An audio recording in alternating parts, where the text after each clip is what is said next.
Well, good evening to both of you. Thank you for being with us. Tom, let me just start with you because there are a few buckets of concerns about Pete Hegseth. So one is his views and his behavior, which you almost think is sort of tertiary to the fact that he also has not run a large organization. He's run a couple of small organizations, and he has apparently done that very badly. And three is we are a world in danger at levels that have not seen until since pre-World War I and pre-World War II. We're really a tinderbox right now, and we need all the care that we can give this world. I sense your biggest concern lies in bucket three. Well, it's the game of horrible alternatives to have to choose which thing you're worried about most, that he lacks the character to lead the U.S. Armed Forces, that he has no experience and will be almost, certainly be in over his head during a crisis, trying to advise the president. But yeah, I mean, the first thing I thought when Vance broke the tie was that I could just, having been to Moscow many times and walked past their defense ministry, I could just see them sitting inside the Ministry of Defense and looking at each other and saying, this can't be real. We couldn't have lucked out this way, to have someone this inexperienced and flawed. And also someone who, the Senate sent a message, someone who doesn't really have the overwhelming confidence of the American people's elected representatives. If you have to become Secretary of Defense by one tie-breaking vote, that's a nomination that should have been pulled, because you can do that with, if you want to, with the Secretary of Agriculture, Secretary of Commerce, a lot of other things. You can't do that with the Secretary of Defense, and yet here we are. Yeah, it's an intriguing point, Jennifer, because the vice president in a close Senate, including Vice President Kamala Harris, broke ties all the time. Not ties like this. Not on things that are this important. And as I listed in the intro, there were lots of Republicans who would have gotten overwhelming support, even from Democrats, because people do accept what Susan Collins says. Generally speaking, the president gets their nominee unless there's a problem. There's a problem here. Yeah, there sure is. And you asked why Trump would do it. It's several reasons. First of all, he does want to embarrass the Senate and bend them to his will. Secondly, his entire mission is to decapitate and disable functional government. So by putting in entirely incompetent toadies, he goes a long way towards doing that. Once the government is rid of professionals, of skilled expertise, then Donald Trump can careen from one side of the street to the other, taking the American people and our national security with us. And I must say, it is remarkable during a week in which these people made such an issue of DEI, meaning in their aim, hiring people who are not qualified, that they would have had this pathetic specimen as Secretary of Defense. This is the worst kind of DEI for white, incompetent drunks. And this should not be tolerated. It shouldn't be tolerated for someone who is, as you point out, the Secretary of Agriculture. And it shouldn't be tolerated for someone who is going to run an organization in which any of this behavior would have been disqualifying.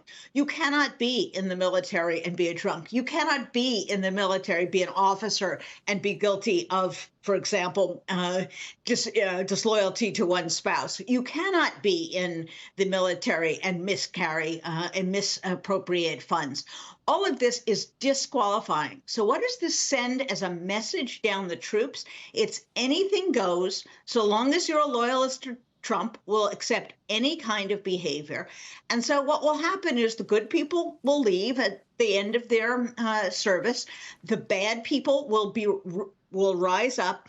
And you know what happened in Russia when they operated on a patronage system, a cronyism system, a corruption system?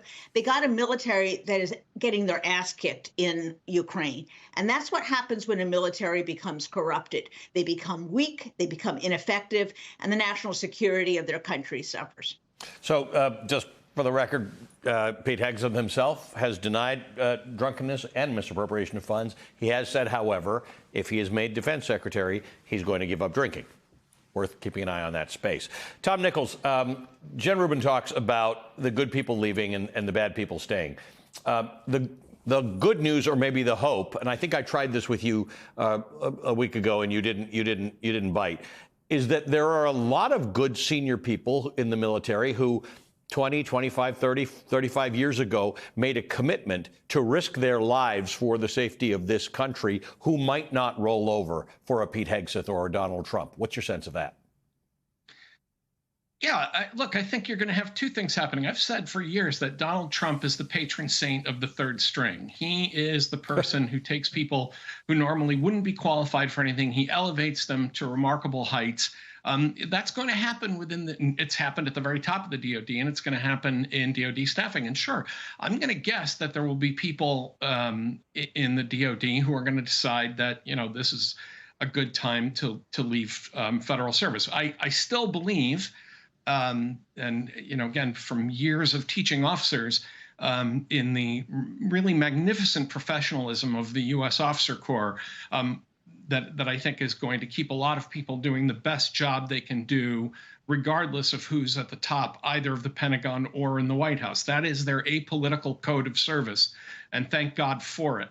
But there are going to be people that in the Pentagon, I'm sure, who are going to have heartburn with saying Secretary Hegseth. And I think the other thing that's going to happen, Ali, that will drive people out is that when you have a very weak Secretary of Defense like this who has no experience, he's not going to be running the place. I mean, I've brought this up before. There are going to be people that say, look, I don't really feel like taking orders from a Deputy Assistant Secretary of Defense. I've just been here too long, and, this isn't, this is chaos. Now, let me just add one proviso. I really hope we're all wrong. I mean, for the good of the country, I hope all three of us are wrong. But as a man who recreationally gambles, I would tell you that's not the bet I would make. Jennifer Rubin, it's a bit of a day late, dollar short situation, but McConnell had some strong words. I also remembered McConnell having some strong words after January 6th. Didn't amount to much. But he's got some strong words about the fact that the defense secretary is usually somebody who has the support of the American people, or at least the elected officials, as Tom said. Pete Hegseth doesn't rise above any bar here, and he's not setting himself up for success. McConnell saying it. Relevant, not relevant? Maybe he should have thought about this before he endorsed Donald Trump. He knew very well these were the kind of people that Donald Trump would have chosen.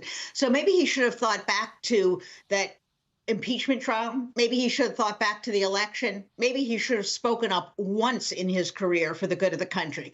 It is too late now. And you'll notice that he is completely without influence with his colleagues. Lisa Murkowski and Susan Collins will occasionally, perhaps more occasionally than we otherwise have seen, do the right thing because they have some sense of responsibility. The rest of them are lost, and McConnell no longer has any sway. He has lost his perch, and now he is crying in the wilderness, just like those Democrats used to do, who he used to mock, who he used to steamroll over. So frankly, I'm not all that impressed with what he's doing. It's sort of nice that he's come along. Welcome to the resistance, but it doesn't make a dime's worth of difference.